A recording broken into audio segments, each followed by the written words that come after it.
When the Coast Guards intercepted this strange blue boat, they had no idea they were stepping into a living nightmare. The mysterious metallic vessel didn't appear on their radar, and as they approached, the situation quickly spiraled out of control.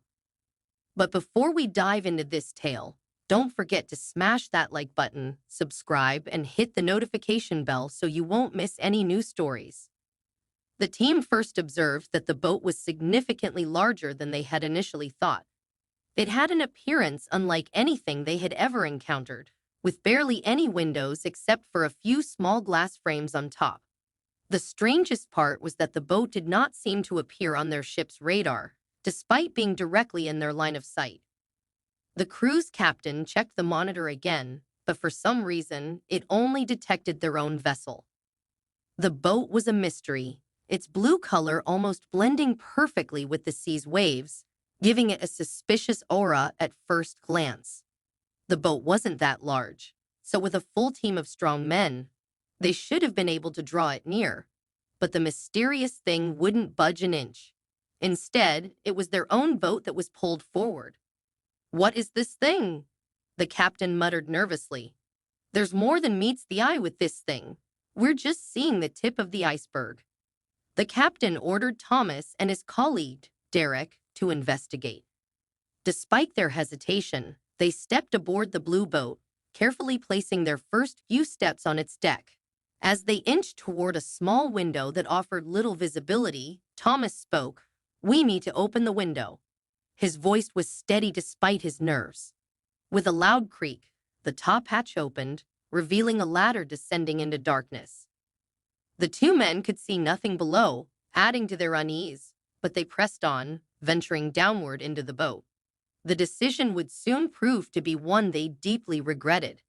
"There's no one here, so who piloted the boat?" Thomas asked, confused. Derek shrugged and tried to communicate his findings to the outside crew, but the connection through Derek's walkie-talkie was jittery, and words were hard to understand. Then things got dire in a hurry. A creak was heard above them, and suddenly, the top hatch closed on its own. The coastal boat's captain and the other crew saw this happening, and widespread panic erupted. They tried to ask Thomas and Derek if they were all right, but the communication signal was gone completely. With the hatch closed, the two investigating crew members were cut off from the main group. Thomas and Derek climbed the ladder and stared at their coastal boat in fear. But that would be their final glimpse, because the blue boat had a mind of its own and was starting to inundate completely beneath the ocean's surface. "What the hell is going on?" Derek asked, panic-stricken. On the other side, Thomas was still trying to compose himself and did his best to calm his colleague. The two men quickly reached a state of panic, even Thomas, who had tried to keep his cool as long as he could. They slammed their fists against the metal hatch at the top of the ladder, but it wouldn't budge. Just a few seconds later, the boat was completely submerged underwater, and a realization hit Thomas. This wasn't just any boat, it was a submarine. Thomas thought back to the moment they first discovered that strange blue vessel. It hadn't shown up on the radar. It was camouflaged with its blue color, and it blocked out all forms of communication.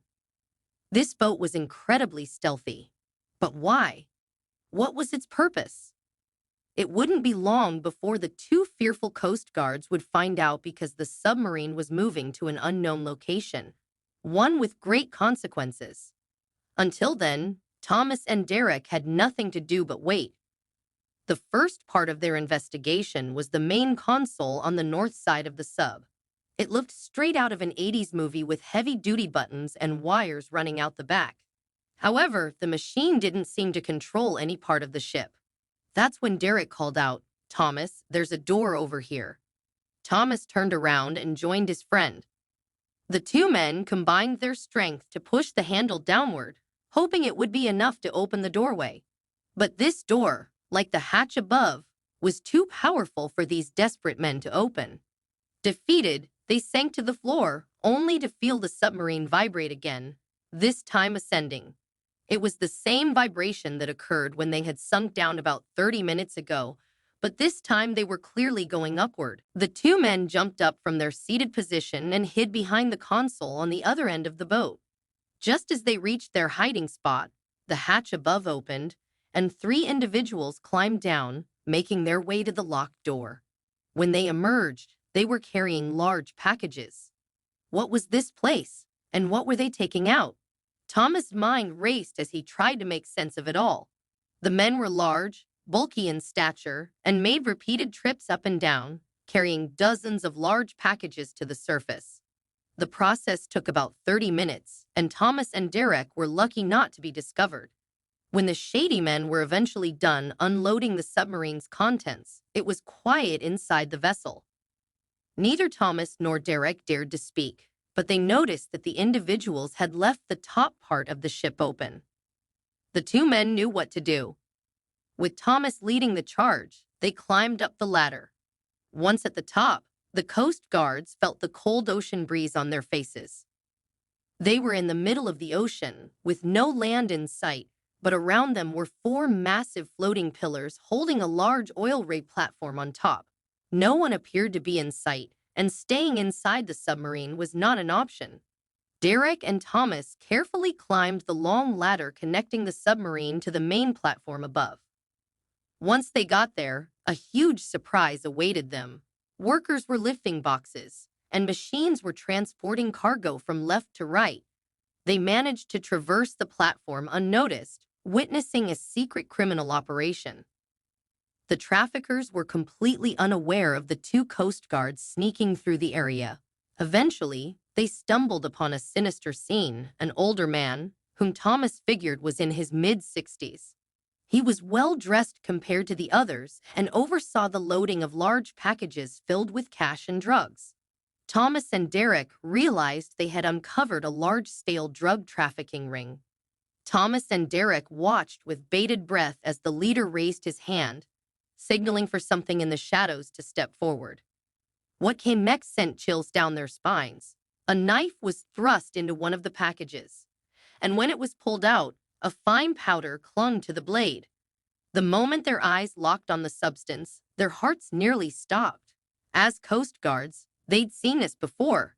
This was a powerful illegal drug, the kind they were all too familiar with confiscating. And then everything became very clear. This was an illegal trafficking ring. The criminals were using the stealthy submarine to transport contraband from one location to another.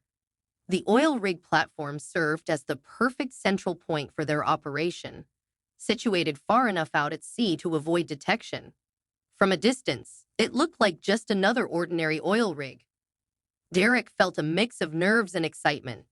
By sheer luck, they had stumbled upon the motherlode of criminal activity. They knew they had to act fast.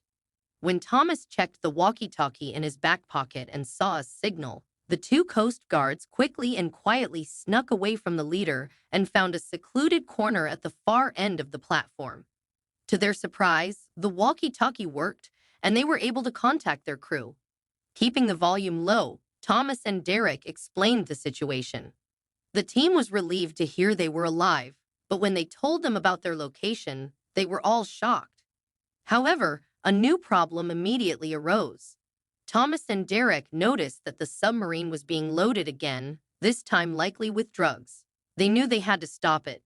The two men hurried to the control room, but when they tried to open the door, they found it locked. Suddenly, the well-dressed man from earlier looked up and made direct eye contact with Thomas and Derek.